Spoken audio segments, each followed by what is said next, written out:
Sejam bem-vindos a mais um Bate-Ponto. Hoje a gente vai falar sobre algo que muita gente do RH ainda não entendeu. Não é só o que você faz que impacta o resultado da empresa, é o que você deixa passar, os pontos cegos do RH, aquilo que ninguém está olhando. Muitas vezes são os que mais drenam tempo, dinheiro e reputação. E para esse bate-papo, eu trouxe uma especialista em transformar RHs invisíveis em áreas de influência real. Ela é mentora de negócios, autoridade no LinkedIn e conhece como poucos o que o mercado espera de um RH estratégico. Natália Soares. Seja bem-vinda a esse bate-papo, Natália. Muito obrigada, Aline. É um prazer estar aqui para a gente desmistificar os pontos cegos do RH. Isso aí.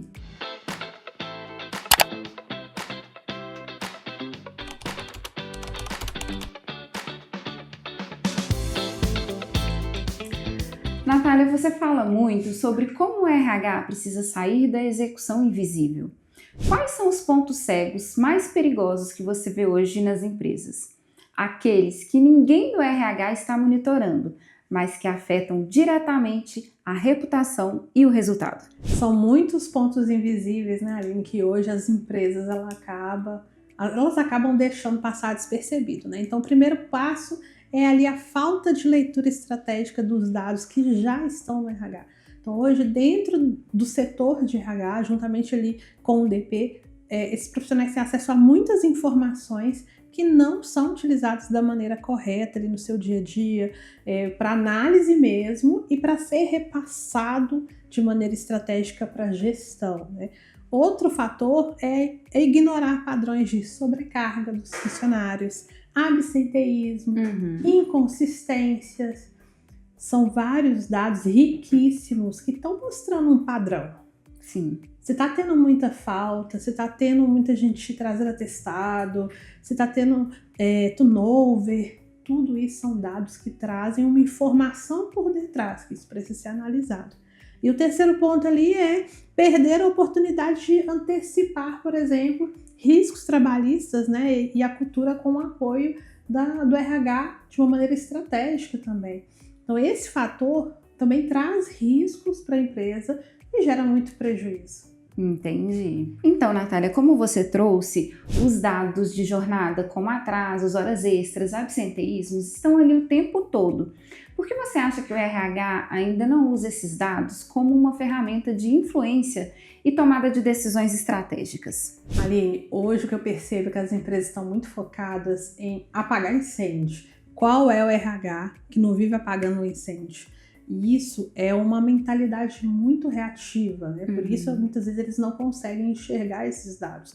Além disso, falta integração ali entre o RH, liderança e tecnologia. A gente percebe que cada um desses setores, muitas vezes, eles trabalham de forma isolada. E hoje as empresas, mais do que nunca, elas precisam trabalhar em união nos setores, né? A gente sabe que uma falta de comunicação e de alinhamento traz várias divergências em todos os processos. Isso traz um prejuízo também.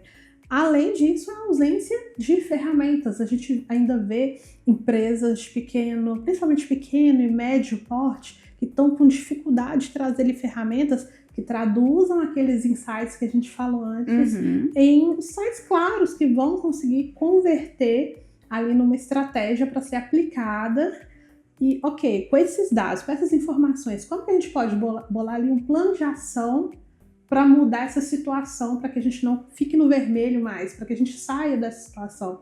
Hoje a Dashut, por exemplo, tem, né, essa ferramenta que traz esses insights. Então, ter essa ferramenta que vai auxiliar na leitura das informações, com certeza faz com que a empresa ela consiga ser mais estratégico, não só o RH, mas o RH, liderança e tecnologia. Então você acha também que falta um pouquinho a mudança de mentalidade do RH nesse ponto? Tipo, deixar de ser um RH reativo para ser um RH que age antes de que aconteça algo? Ah, com certeza.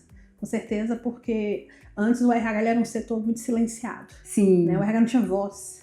Só que hoje, até para que o profissional de recursos humanos ele consiga fazer com que o líder aceite as propostas, um exemplo, aceite um treinamento, uma ferramenta nova, ele precisa traduzir tudo que ele tem ali em dados. Porque a gente sabe que a gestão, ela vê números, ela vê informações que geram ali ou lucro ou prejuízo. Sim. No final das contas, a gente tem por trás de tudo um negócio. E esse negócio que emprega e paga o salário de todo mundo.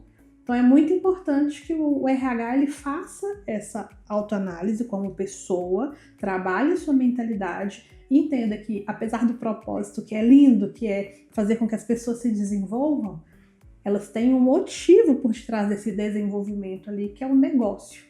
Então é sim necessário mudar essa mentalidade, mas já está acontecendo, o que é bom. Exatamente. Já evoluiu bastante nesse ponto, né? Muito, muito. E para quem está nos assistindo agora e quer sair desse modo reativo, qual seria o primeiro passo para transformar dados operacionais em argumentos estratégicos na mesa de liderança? O primeiro passo, Aline, é começar pelo óbvio.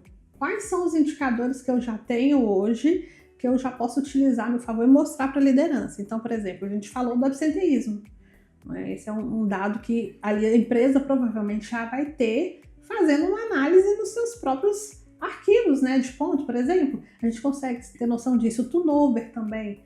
Qual é a fase do ano, por exemplo, o período que eu tenho turnover? Ou qual é o tempo de experiência daquele profissional?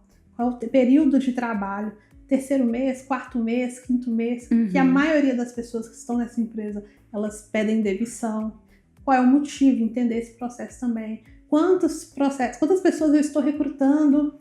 Então, todo o processo de recrutamento e seleção, então todas as etapas que o RH tem, desde o processo de construção de uma vaga, contratação do funcionário, até o processo dele pedir demissão. Esses dados são dados fáceis e óbvios que o RH consegue analisar no seu dia a dia. Então, conectar cada um desses dados a impacto real no negócio. O quanto que um funcionário que é contratado e é mandado embora, isso impacta. Quanto isso tem de custo para a empresa?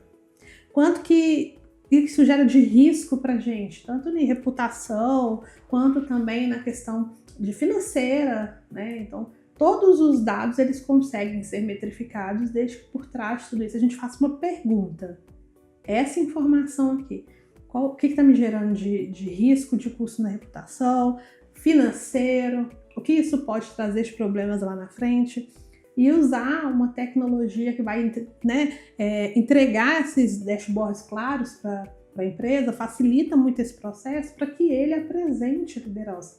A gente vê que hoje ainda temos muitas empresas que ainda estão na planilha de Excel. O que é gravíssimo, né? Porque é passível de erro o tempo todo. Passível de erro e dá um trabalho danado para o RH, pensando que o RH tem muitas tarefas para serem feitas no seu dia a dia e ele precisa ser estratégico, utilizar. É o que muitas pequenas empresas ainda têm no seu dia a dia e utilizam. Não que a gente não vá usar a planilha de Excel para uma coisa ou outra. Agora, para analisar dado é complicado. Exatamente, extremamente complicado. E esse foi mais um episódio do Bate Ponto. E fiquem ligados que no próximo episódio nós vamos falar sobre cultura organizacional.